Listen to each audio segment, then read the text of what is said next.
Thank you, Cantor, and thank you to Chelsea and to Daniel and to Finn and to Ben, who helped us with our leadership this morning, and to Michael Scott, who's behind the scenes making all this work. This week, everyone all over the world reads two different Torah portions. They're called Tazria and Metzora, and they're normally the ones that kind of have the cooties. You really don't want these because they talk about leprosy and illness, and who wants to talk about illness and lepers who have to spend a lot of their time being quarantined? Who could relate to such a thing? You know, it is so not relevant to our life to be cooped up, quarantined, to not have social contact with other people, to exhibit social distancing, right? Our world would never be like that. Wow, that's amazing, because it's like this Torah portion has been sitting there for like thousands of years, just waiting for this week. And it talks about leprosy is a disease of the skin, and people really didn't know about diseases back then. There weren't microscopes. They couldn't see germs. They just know that people who were sick, if you got next to them, you could get sick too. And so people came up with, well, I guess you could understand why they would come up with these theories and say that their body was just like had evil demons around them, or that God was punishing them for something horrible. And if God was punishing them for something horrible, then they were kind of like felons. They committed a felony, but we don't know what it is. And why should we be nice to them? And especially people that are close to them, they would get sick too. So it's best just not to stay near them. And so most other cultures treated people who were sick really badly. It's one thing that you're sick. It's another that you're kicked out, that you're isolated, and that people shun you, that people say bad things about you, and they don't want to be with you, lose your friends. And that makes it doubly hard. Well, our Torah portion talks about the people with Sarah, and it doesn't say that it's because they're being punished from God. It says that they should be, cautiously welcomed in and seen by the priests and treated with a special ceremony that involves a hyssop plant. That actually, believe it or not, there really is a very mild kind of an antibiotic, like it begins with a P. I forget the name, like azithromycin, that kind of thing. Anyways, and actually might have helped some. It might have helped some, but we look at them to try to heal them, not to try to increase their punishment. And it's two Torah portions, Tazria and Metzora. This week's Torah portion talks about, or the second one talks about how diseases can be in garments and it can be in houses. How you can have a diseased house, which is fascinating because, nowadays a house can have mold and it can be like diseased, or there can be germs that are on garments, on clothing. And clothing was a very expensive thing in the ancient world. But the Haftarahs are really, they really extend this concept of a sick person isn't someone that you should write off. Someone who is ill is still a real person. The Haftarah tells the stories, which is just great. So the first one I talked about last night, that was when the big general from Aram has leprosy, and he comes to their enemy, Israel, to try to get healed, and he does. And it's a story of several levels of kindness and several levels of trusting people, taking them at face value and not trying to read into it some ulterior motive, asking for help, and someone saying, yes, I'll help you. And I wish you're better.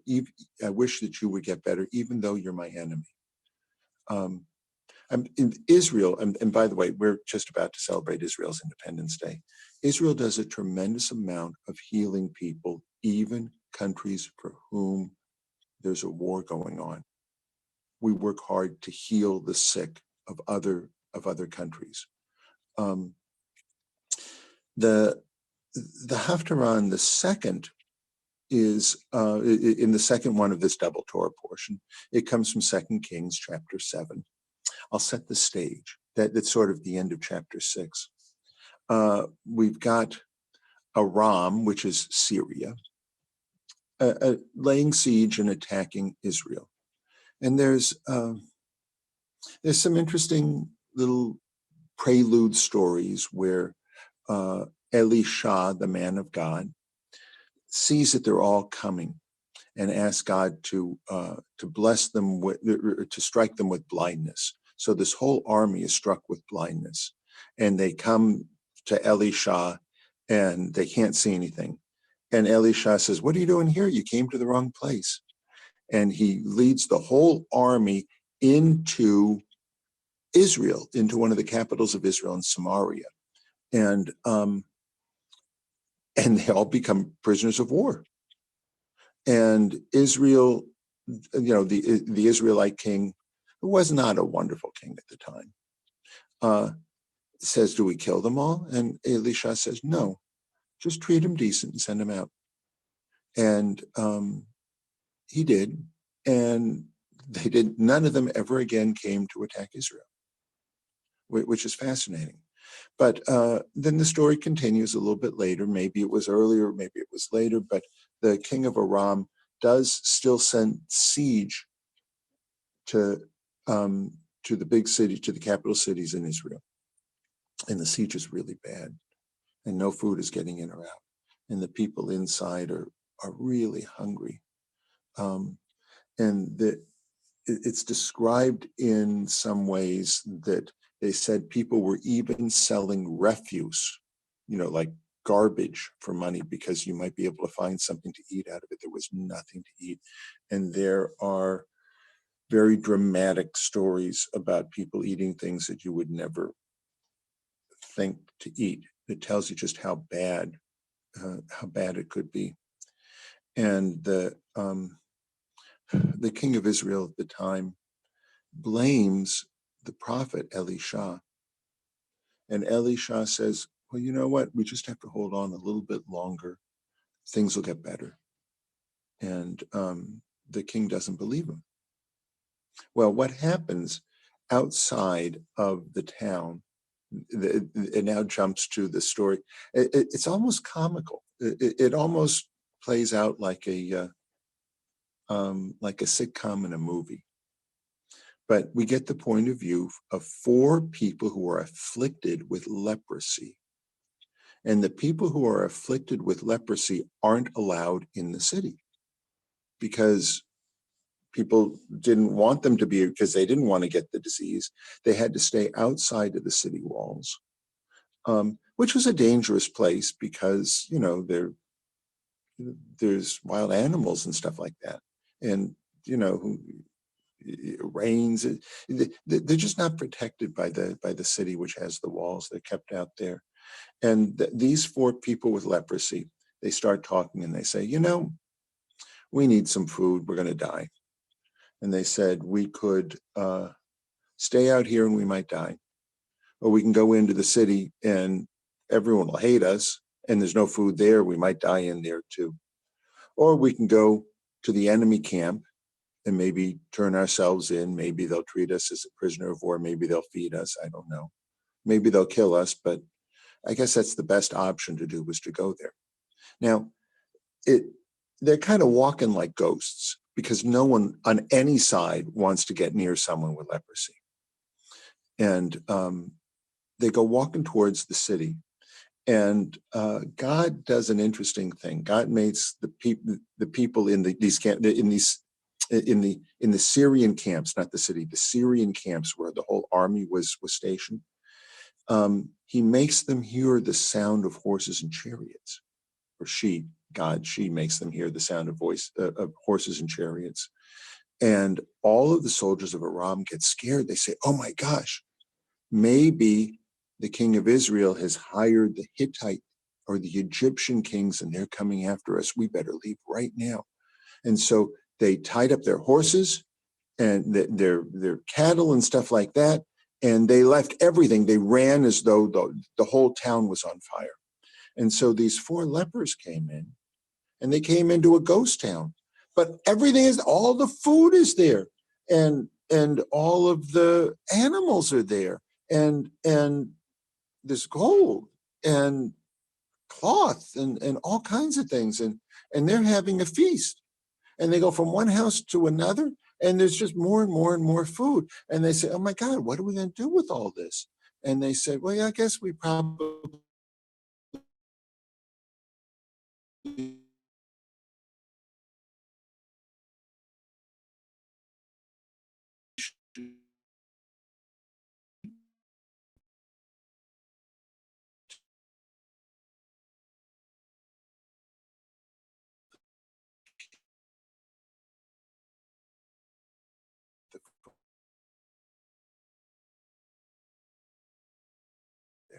and a huge city to get food. And everyone is kind of saved because, yeah, God scared the Syrians away, but we were saved because we viewed the people who were sick as though they were real people. And the stories tell us that they can be heroes too. And it teaches us to look at people that are sick as though they're real people, and they're not just numbers. And 50,000 people dying, 50,000 people dying. Wow. That's like 50,000 people dying is like September 11th, day after day after day after day for weeks. Every day, September 11th. Every day, another September 11th. Every day, another September 11th. For weeks. My gosh, we can't even think of all the individual people and all those who are sick. And there are some people that say, well, this is an us versus them thing. You know, we're not in New York. Let the New Yorkers, you know, it's their problem. It's not their problem. It's our problem. We're all in this together. This disease doesn't distinguish which political party you belong to. It doesn't distinguish what your sexual preference is. We're all in this together. We need to all help out. And when we stay home, we're helping out. And when we try to connect to others who feel lonely, we're helping out. We're helping them heal their souls. And that's really, really important. And these stories in our, they're incredible, incredible stories. And there are not ancient stories like this. All the other ancient stories say how bad people are with illness. Jews brought these concepts into the world. This is your heritage. This is how incredible your heritage is. It says, look at people, even if they're sick, that they can be the real heroes, that we need them. And we need you, and everybody counts. So that's our message from this week's Torah and the Haftarah. Very, very relevant. Very, very relevant for us right now. I'm going to share a few other things that are going on. At 11 o'clock today, Mindy is going to be telling an immigrant story that was written by your mother. And by the way, we want to thank her mother, now of blessed memory, that got us and helped out when she died, according to her wishes and stuff, we set up a fund called Edie Baby Productions here at Temple Beth Hillel that funded us with the streaming. So we were really ahead of the curve on the streaming. So that's at 11 o'clock today. And then at 7 o'clock, we got Havdalah services. Our cantor is going to be leading. Feel free to join us for that. And then tomorrow we pick up with Sunday school at 10. And there's a lovely little service anyone can join. All the teachers will be there and share a couple of things. And then at 11 o'clock, Mindy does the Rusty Readers with the Hebrew class. It's very, very fun. The adults have a lot of fun with that. And then at 2 o'clock, we got the Zoom at 2, like we do every day except Shabbat. You can just check in, see what's doing. And then at 5 o'clock, we got the 5 at 5 again. 5 minutes of Jewish insights and updates. We've been getting quite a following for that. It's incredible. You can see them on our website or on the Facebook group. And then similar with Monday, but on Tuesday we have a special thing at 5:30. We're going to be celebrating Israel's Memorial Day, Yom HaZikaron, going into Yom HaAtzmaut, Israel's Independence Day. We remember those who died, including those who died at terrorist attacks, and then we go to celebrate the birth of our country, of our homeland, Israel. And that's Tuesday at 5:30. And we expect all the religious school families, not just the kids, to be tuned into it, and everyone else as well. It's about a 40-minute ceremony and celebration. With that, our president